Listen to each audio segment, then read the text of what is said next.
Huquq-tartibot organlari hamkorligida giyohvandlik vositalarining noqonuniy muomalasi bilan bog'liq transmilliy uyushgan narko-jinoyatchilikka qarshi xalqaro tezkor qidiruv tadbirlari davom ettirilmoqda.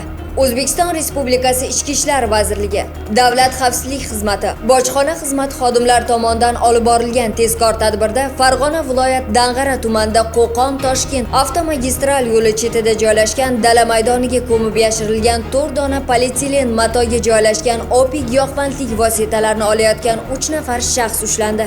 Olib borilgan tezkor surishtiruv ishlari natijasida muqaddam giyohvandlik jinoyati uchun jinoiy javobgarlikka tortilgan. 1997-yilda tug'ilgan ayol va uning jinoiy sheriklari, 1989-yilda tug'ilgan hamda 1974-yilda tug'ilgan fuqarolar transchegaraviy uyushgan narko guruh a'zolari ekanligi, ushbu narko guruhning a'zolari Tojikiston va Qirg'iziston respublikalarida ham faoliyat yuritishi ma'lum bo'ldi.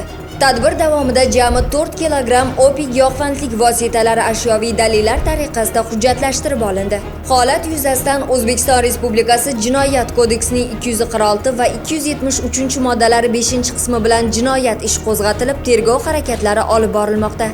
Hozirda qolgan jinoiy guruh a'zolarini qo'lga olish maqsadida tezkor tadbir davom ettirilmoqda.